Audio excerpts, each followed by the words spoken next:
नमस्कार, मेरा नाम जितेंद्र कुमार चंचल है और आप देखना शुरू कर चुके हैं द हिस्ट्री ज्ञान।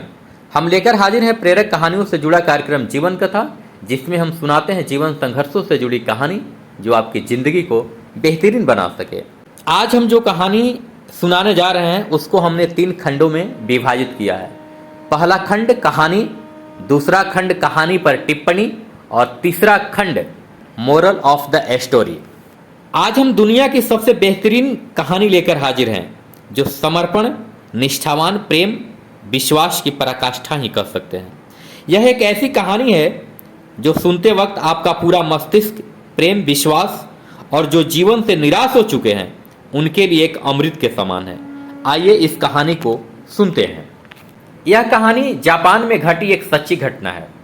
अपने मकान का नवीनीकरण करने के लिए एक जापानी मकान की दीवारों को तोड़ रहा था।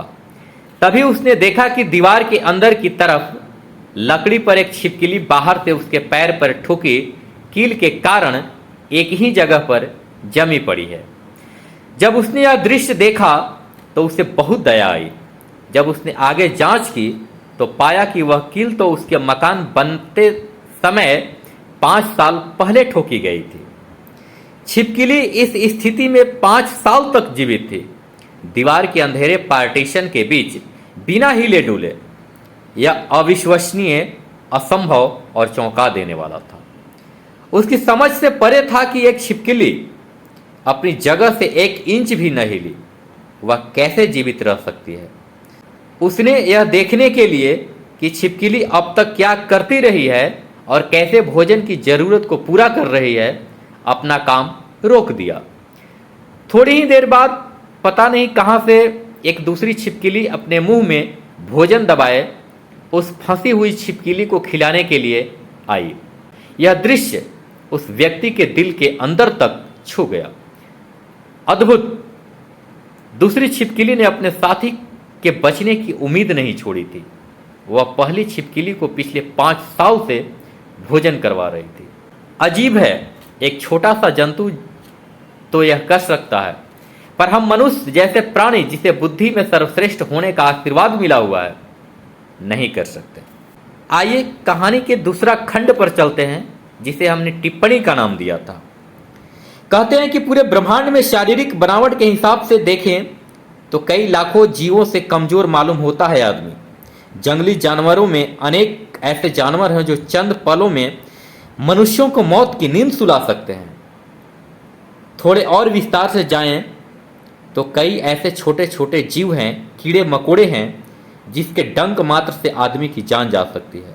परंतु होमोसेपियन से लेकर आधुनिक मनुष्य बनने तक, यानी अब तक ज्ञात जीवों में पृथ्वी पर सबसे ताकतवर जीव मनुष्य हैं। और इसका एकमात्र कारण है इसके पास एक समृद्ध चेतनाशील दिमाग का होना, जिसके बल पर तमाम शक्तिशाली जीवों से लेकर प्रकृति तक पर कब्जा करके बैठा है। हम मानव पृथ्वी के सबसे बुद्धिमान जीवों में प्रथम स्थान पर हैं, परंतु वर्तमान स्थितियों में यही बुद्धिमत्ता जो औरों से सृष्टि में हमें श्रेष्ठ बनाता है, हमें पतन की ओर भी ले जा रहा है।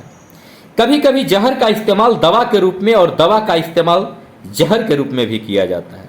इसका अर्थ यह है कि हमें जिसके होने पर गर्व है वही हमारा पतन का कारण भी है। यह तमाम बातें इस संदर्भ में हैं कि हमारी चेतना, हमारा प्रेम, सद्भाव मरणासन की अवस्था में पड़ी हुई है।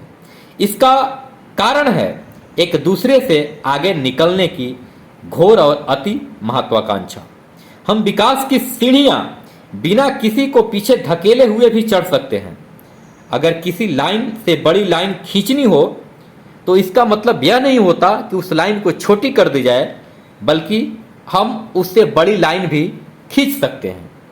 महत्वाकांक्षा और अधिक चाह की अंधी दौड़ में हम मनुष्यता जब खो रहे हैं, तब बेजुबान जीव कभी कभी ऐसे आदर्श प्रस्तुत कर दे रहे हैं जिनसे पूरी मानव जाति, जो अपने आप को श्रेष्ठ समझने का दंभ भरता है, भी शर्मसार हो जा रही है। भविष्य और परिस्थितियां हमारे वश में नहीं हैं। कब क्या किस क्षण हो जाए कोई नहीं जानता, परंतु एक दूसरे का हाथ थामकर, एक दूसरे के सुख दुख में शरीक होकर अचानक आई विपत्तियों पर काबू पा सकते हैं। परंतु दुर्भाग्य है कि कि कई लोग अच्छी स्थितियों में तो साथ रहते हैं, पर जब बुरे दौर का वक्त आता है तब साथ छोड़ देते हैं। कई अध्ययन के बाद मुझे पता लगा, सबसे अधिक चेतनाशील होते हुए संवेदनहीन कोई है तो वह हम मानव ही हैं। वैसे तो कई उदाहरण हैं, परंतु एक उदाहरण मैं देता हूं। जब शेर जंगली भैंसों के झुंड पर आक्रमण कर देता है, हमला कर देता है, तब सारे भैंसे मिलकर शेर को भी न सिर्फ खदेड़ देते हैं, बल्कि कभी कभी तो उनकी जान तक ले लेते हैं। अब आते हैं मोरल ऑफ द स्टोरी, यानी कि यह कहानी हमें क्या सिखाती है। यह कहानी हमें सिखाती है कि कृपया अपने प्रिय लोगों को कभी भी न छोड़ें, उनकी तकलीफ के समय अपनी पीठ न दिखाएं।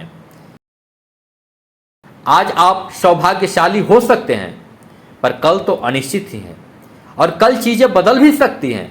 कुछ भी बनाने के लिए पूरा जीवन लग सकता है, पर उसे तोड़ने में एक पल भी नहीं लगता। प्रकृति ने हमारी अंगुलियों के बीच में शायद इसीलिए जगह दी है, ताकि हम किसी दूसरे का हाथ थाम सकें। आज की कहानी आपको कैसी लगी, आप मुझे कमेंट के जरिए बता सकते हैं। आप यदि इस कहानी को यूट्यूब पर सुन रहे हैं तो सब्सक्राइब कर घंटी का बटन अवश्य दबा दें, ताकि अगला आने वाला वीडियो आप तक पहले पहुंच सके। फेसबुक इंस्टाग्राम पर सुन रहे हैं तो मुझे लाइक और फॉलो करना ना भूलें। नमस्कार।